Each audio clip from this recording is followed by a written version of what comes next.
Please, don't do this. I swear I never knew you would become the owner of this company. Stand up. You only kneel when you've run out of people to betray. Forgive us. We were blind. We didn't know who you truly were.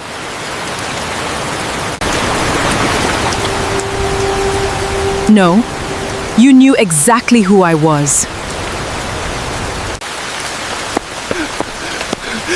You were my wife!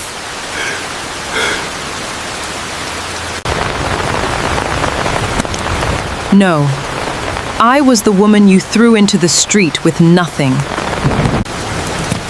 Sir, stay back!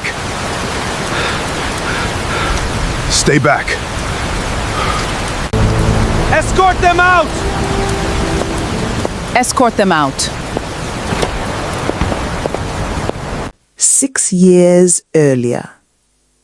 People often say, home is where love lives. But for Amelia, home had become the place where she cried the most. Every morning, she woke before sunrise. She cleaned the house, prepared breakfast, ironed her husband's clothes, packed his lunch, then rushed to her own office before everyone else arrived. She never complained. She believed love required sacrifice. Her husband, Daniel, wasn't always cruel. When they married, he promised they would build a beautiful future together. For a while, he kept that promise. Then, success changed him. His salary increased, his friends became wealthier, his pride became bigger than his heart. Soon, everything Amelia did became wrong. The food was too salty, the house wasn't clean enough, she wasn't fashionable enough, she wasn't successful enough. And every mistake became another excuse to insult her. Daniel's mother, Mrs. Agnes, made everything worse. She moved into their home for a few weeks. Those few weeks became 3 years. Every day, she compared Amelia to other women. Look at my friend's daughter-in-law. She bought her husband a new SUV. What have you ever achieved? Amelia simply smiled. I'll keep trying, Mama. But nothing she did was ever enough. When Daniel lost money in a bad investment, Mrs. Agnes blamed Amelia. When he argued with clients, she blamed Amelia. When rain ruined the family garden, she somehow blamed Amelia. It became almost funny, except Amelia was the one living it. One evening, Daniel walked into the sitting room with another woman. Young, elegant, expensively dressed. She smiled as though she already owned the house. Daniel looked at Amelia without emotion. This is Vanessa. Amelia forced a smile. Welcome. Daniel replied coldly. Don't welcome her. She'll be living here. The words hit harder than a slap. Mrs. Agnes folded her arms proudly. I told my son he deserves a woman who matches his future. Amelia looked from one face to another. I'm your wife. Daniel laughed. For now. Days turned into weeks. Vanessa slowly took Amelia's place. She sat beside Daniel, ate at the head of the table, hosted visitors, even gave Amelia instructions. Wash these clothes, clean my room, massage Daniel's shoulders. Every order pierced Amelia's dignity. Yet, she endured. Not because she was weak, because she still believed her marriage could be saved. One afternoon, she overheard laughter behind a half-open door. Daniel's voice, Vanessa's voice, Mrs. Agnes laughing with them. Daniel said, the divorce papers are almost ready. Vanessa giggled. What if she refuses? Mrs. Agnes smiled. She has nowhere to go. The three laughed together. Outside the room, Amelia quietly wiped away a tear. That was the day something inside her began to die. It wasn't love. It was hope. 3 weeks later, Daniel arrived home unusually cheerful. He threw a brown envelope onto the dining table. Sign it. Amelia opened it. Divorce papers. Her hand trembled. You promised forever. Daniel shrugged. I changed my mind. She looked at Mrs. Agnes. Mama, please. The older woman looked away. I warned you. Amelia whispered, What have I done? Daniel's answer was colder than ice. You are simply not enough. She refused to sign, not because she wanted to force him to stay, but because she believed marriage deserved one honest conversation. Daniel didn't want conversation. He wanted convenience. That night, he dragged her suitcase into the sitting room. Vanessa stood behind him, smiling. Mrs. Agnes watched without saying a word. Daniel pointed toward the front door. You have 5 minutes. I have nowhere to go. Not my problem. Daniel, I said leave. He grabbed her arm. She stumbled. The suitcase burst open. Clothes scattered across the floor. Wedding photographs slipped onto the tiles. Daniel stepped on one without noticing. Amelia picked it up. Their smiling faces stared back at her. A lifetime of promises, crushed beneath his shoe. She looked into his eyes one final time. I prayed for you every night. Daniel answered, and I regret every one of those nights. He pushed her. She fell outside the gate. The heavy metal gate slammed shut. Rain began to fall. Amelia sat on the wet pavement, broken, alone, forgotten. Across the street, an elderly chauffeur stepped out of a black luxury car. He had witnessed everything. He approached slowly. My daughter. She looked up through tears. Do you have anywhere to go? She shook her head. No. He smiled gently. Then perhaps God sent me here tonight. Amelia stared at the elderly chauffeur. Rainwater dripped from her hair onto the soaked divorce papers, still clutched in her trembling hands. You don't even know me, she whispered. The old man smiled gently. I know enough. I know no woman deserves what I just witnessed. He picked up her battered suitcase. My name is Mr. Samuel. I worked for one family for 42 years. They taught me something I'll never forget. When life closes one gate, sometimes it's because a palace door is opening. Amelia had nothing left to lose. She followed him. The black sedan stopped outside a beautiful but peaceful estate on the outskirts of Lagos. It wasn't flashy. It carried the quiet confidence of old wealth. Mr. Samuel led Amelia inside. An elderly woman sat in a wheelchair beside a large bookshelf. She wore a simple white dress, no expensive jewelry, no makeup. Yet she radiated dignity. She looked up. Samuel, who is our guest? I found her in the rain, ma. The elderly woman studied Amelia's swollen eyes. You've been carrying pain for a long time. At those words, Amelia broke down. She cried harder than she had ever cried before. Not because someone had hurt her, but because someone had finally seen her. For nearly an hour, she told her everything. The marriage, the insults, the betrayal, being thrown into the street. The elderly woman listened without interrupting. When she finished, silence filled the room. Finally, the woman smiled. My name is Evelyn Lawson. I built one of the largest logistics companies in West Africa. Amelia's eyes widened. Everyone knew the Lawson Group. Mrs. Lawson continued, I am old. My children live overseas. They have no interest in what I built. She leaned forward. But tonight, I saw something rare. I saw character. Amelia looked confused. I don't understand. Mrs. Lawson smiled.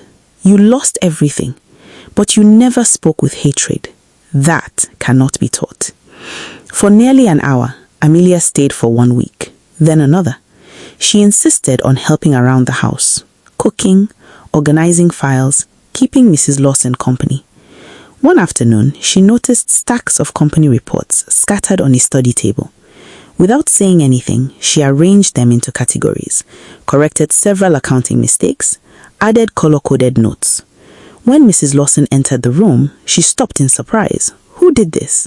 I'm sorry, I thought it might help. Mrs. Lawson looked through every file, then smiled. For 3 months, my executives couldn't solve this. You solved it before lunch. The next morning, Mrs. Lawson handed Amelia a visitor's badge. Come with me. They arrived at the Lawson Group headquarters. Hundreds of employees hurried through the massive glass building. Amelia felt out of place. Mrs. Lawson ignored everyone's greetings. She walked straight into the boardroom. 12 executives stood immediately. This, she announced, is Amelia. Several people exchanged confused glances. Mrs. Lawson continued, starting today, she'll work directly with me. One executive frowned. Ma'am, she has no executive experience. Mrs. Lawson smiled. Then perhaps all of you should ask why she solved a problem you couldn't. The room became silent. The first months were difficult. Many executives underestimated her.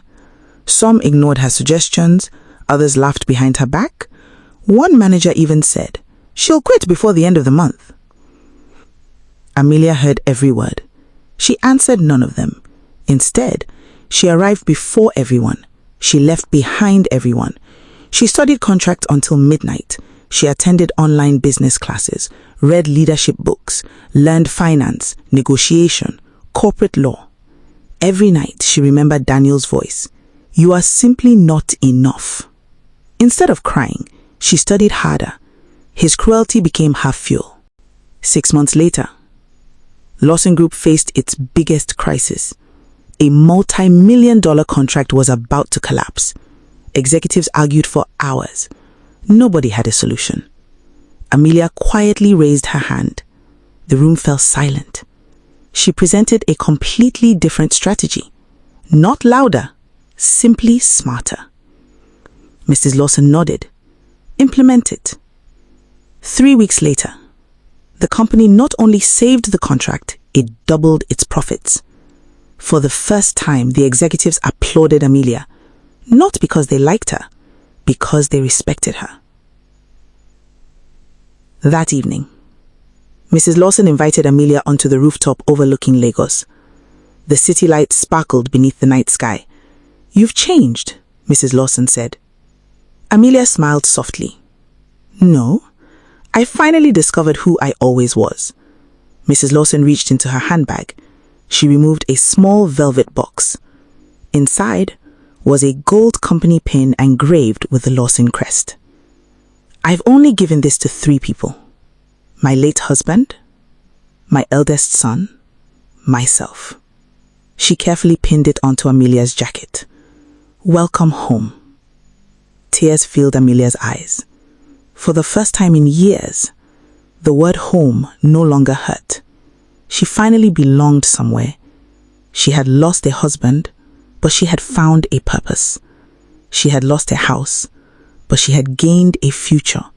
She had lost people who only loved her when she was useful, and found people who valued her because of who she was. She had no idea that somewhere else in Lagos, the very people who had thrown her away were about to begin losing everything they thought could never be taken from them. The gate that slammed behind Amelia on that stormy night had also slammed shut on Daniel's future. He just didn't know it yet. Karma never sent a warning. It simply arrived. Daniel believed divorcing Amelia was the best decision he had ever made. For a while, life seemed to agree with him. He and Vanessa moved into a luxurious apartment overlooking the city. Every weekend they attended expensive parties. They posted smiling photographs online, designer clothes, exotic vacations, luxury restaurants. To the outside world, they looked like the perfect couple. Mrs. Agnes smiled every time she saw the pictures. I told my son he deserved someone of his class. Vanessa would laugh. Imagine if he had remained with that poor woman. The 3 of them laughed together. None of them realized they were laughing on borrowed time. 3 months later, Daniel's construction company lost its biggest contract. At first, he wasn't worried. I've recovered before. I'll recover again. But another client cancelled. Then another. Suppliers demanded immediate payment. Banks stopped approving new loans. Within weeks, the company's cash flow collapsed. Daniel spent sleepless nights searching for investors. Everyone said the same thing. We're sorry, it isn't the right time. Back at home, Vanessa's attitude began to change. One evening, she stared at the dining table. Is this all we're eating? Daniel sighed. The business is going through a temporary challenge. You've been saying that for 2 months. It will improve. When? He had no answer. Mrs. Agnes still defended her son. My son is brilliant. This is only a season. Vanessa smiled politely, but inside, she had already begun planning her escape. Meanwhile, Amelia's life was moving in the opposite direction. Mrs. Lawson trusted her more every day. Board meetings, investor presentations, international negotiations. Amelia handled each responsibility with quiet confidence. She never raised her voice. She never insulted anyone. She simply delivered results. People stopped seeing her as the woman Mrs. Lawson rescued. They now called her the woman who saves impossible deals. One afternoon, Mrs. Lawson collapsed during a company event. She was rushed to the hospital. Doctors surrounded her room. Executives filled the waiting area. Amelia remained beside her bed. Mrs. Lawson opened her eyes weakly. Everyone else, leave us. The room emptied. She reached for Amelia's hand. I don't have much time. Please, don't say that. My doctor stopped lying to me months ago. Tears filled Amelia's eyes. Mrs. Lawson smiled. When Samuel brought you into my home, I thanked God. I prayed he would send someone who would protect what my husband and I built. She slowly removed a sealed envelope from the bedside drawer. I've already signed everything. Amelia frowned. What is this? My decision. I want you to lead Lawson Group. Amelia froze. No, I can't replace you. You already have. You simply haven't realized it. Mrs. Lawson squeezed her hand gently. You know what it means to lose everything. That is why you will never misuse power. 3 weeks later, the nation woke to heartbreaking news. Mrs. Evelyn Lawson had passed away peacefully. Business leaders attended her funeral. Government officials came. Employees cried openly. Amelia stood silently beside the casket. She had lost the woman who believed in her before she believed in herself. 2 days later, the company's legal team gathered every shareholder. Mrs. Lawson's will was read. The room fell into complete silence.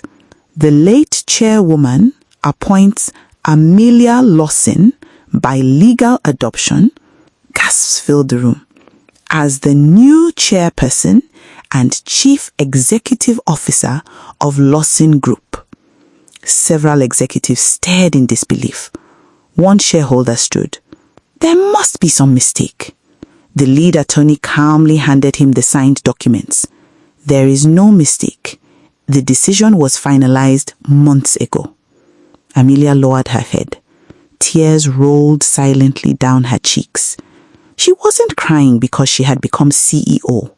She was crying because someone had loved her enough to call her family. Within 1 year, Lawson Group became stronger than ever. Profits reached record levels. New branches opened across Africa. Business magazines featured Amelia on their covers. Television stations competed for interviews. Every headline praised the young CEO whose humility transformed an empire.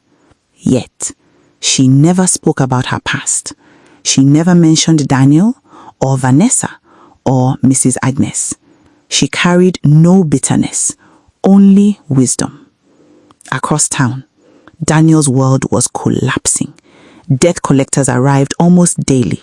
Vehicles were repossessed. His office furniture was auctioned. Employees resigned because salaries stopped coming. The luxurious apartment was seized by the bank. The expensive SUV disappeared overnight. Even his designer watches were sold to settle debts. For the first time in years, silence filled his home. The kind of silence that comes when pride has finally run out of excuses. Vanessa looked around the nearly empty living room. So, what now? Daniel rubbed his tired face. I'll rebuild. She laughed. With what? He stared at her. I thought you loved me. Vanessa picked up her designer handbag. I loved the life you promised. She walked toward the door. Daniel followed. Vanessa. She didn't turn around. I didn't leave a rich man to become a poor man's nurse. The door closed behind her. This time, no one came back. Daniel stood there alone. The same loneliness he had once forced Amelia to feel. Mrs. Agnes sank into a chair. Her voice trembled. Our family! What happened to our family? Neither of them had an answer, because the answer had begun years earlier, on the night they chose cruelty over compassion. A few weeks later, Lawson Group announced the largest commercial redevelopment project in Lagos. Dozens of struggling construction companies rushed to submit bids. One of those applications carried the name Daniel Okafor. He had no idea who would be sitting in the CEO's chair when he walked into that headquarters. The moment karma comes full circle. Life has a strange way of bringing people back to the very place where they once made their worst decision. For Daniel, that day had finally arrived. The lobby of Lawson Group headquarters was alive with activity. Executives hurried between meetings, investors waited in elegant lounges. Television screens displayed the company's latest achievements. Daniel adjusted his worn suit jacket. It was the only decent suit he had left. His once confident walk had become slow and uncertain. Beside him stood Mrs. Agnes. She looked years older. The proud woman who once mocked Amelia now clutched an old handbag with trembling hands. Smile, she whispered. If we get this contract, everything will change. Daniel nodded. It has to. Minutes later, the boardroom doors slowly opened. Mr. Daniel Okafor, the CEO will see you now. Daniel straightened his tie. He walked in confidently. Mrs. Agnes followed. The massive boardroom was silent. Floor-to-ceiling windows overlooked the Lagos skyline. At the far end, a tall executive chair faced the window. The person sitting there had her back turned. Daniel cleared his throat. Good morning, ma'am. The chair slowly turned. His heartbeat stopped. Mrs. Agnes gasped. Her knees almost gave way. There she was, Amelia. Elegant, confident, dressed in an immaculate white power suit with a gold Lawson Group pin on her lapel. She wasn't smiling. She wasn't angry. She simply looked at them with calm eyes. The same eyes they had once filled with tears. The silence became unbearable. Finally, Amelia broke it. Good morning, Mr. Okafor. Daniel's lips trembled. Amelia? She smiled politely. The name is Amelia Lawson, the Chief Executive Officer of Lawson Group. Mrs. Agnes suddenly burst into tears. My daughter! Amelia interrupted. No. You lost the right to call me that the day you watched your son throw me into the rain. Silence. Daniel slowly dropped to his knees. I've made the biggest mistake of my life. I know. I was blind. I know. Please forgive me. Amelia looked at him for several seconds. Then she quietly opened a drawer. She removed an old photograph. It was soaked, wrinkled, and faded. Their wedding picture. The same photograph Daniel had stepped on the night he threw her away. She carefully placed it on the table. Do you remember this? Daniel covered his face. I do. I kept it. Not because I wanted you back, but because it reminds me that no one should ever allow another person to decide their worth. Tears rolled down Daniel's cheeks. Mrs. Agnes fell to her knees beside him. We have lost everything. Our home, our savings, our family. Please, give my son another chance." Amelia slowly stood. She walked toward the enormous glass window overlooking the city. For several moments, no one spoke. Finally, she turned around. "I forgave both of you years ago." Hope returned to Daniel's face. Then Amelia continued, "But forgiveness does not erase consequences." The room became silent again. You threw away someone who loved you. You replaced loyalty with pride. You mistook kindness for weakness, and life has already judged that decision. Daniel sobbed openly. "I don't deserve another chance." "No, you don't." Another long silence followed. Then Amelia picked up his company proposal. She flipped through every page, closed the file, and placed it gently on the table. "Your proposal is good." Daniel looked up in surprise. "The contract?" Amelia nodded. "Lawson Group will award your company a small maintenance contract." Daniel stared in disbelief. She continued, "Not because I owe you anything, but because innocent workers should not lose their jobs because of your mistakes." Mrs. Agnes cried even harder. "My daughter!" Amelia smiled softly. "I'm not doing this for you. I'm doing it for the employees who still believe tomorrow can be better." Daniel lowered his head. For the first time in his life, he understood the difference between power and character. As security escorted them toward the exit, Daniel stopped. He turned one last time. "Will you ever marry again?" Amelia smiled peacefully. "My future is no longer waiting for permission from my past." She walked away without looking back. The boardroom doors closed quietly behind her, not with anger, not with revenge, but with peace. 6 months later, Daniel slowly rebuilt a modest business, nothing compared to what he once had, but this time he treated every employee with respect. He never mocked anyone again. Mrs. Agnes left her pride behind. She spent her weekends serving meals at a community shelter for abandoned women. Whenever young wives sought her advice, she would say only one sentence: "Never destroy the woman standing beside your son. She may be the greatest blessing your family will ever receive." As for Amelia, Lawson Group expanded into 3 more African countries. Thousands of young people found employment. Scholarships were created for struggling women who wanted to study business. Every year, one scholarship carried a simple name: the Second Chance Foundation. No speeches explained why, no interviews revealed the story. Only Amelia knew. Sometimes, the deepest scars become the strongest bridges for someone else's future. One evening, she stood alone on the rooftop of Lawson Group headquarters. The same city that had once watched her cry in the rain now sparkled beneath her feet.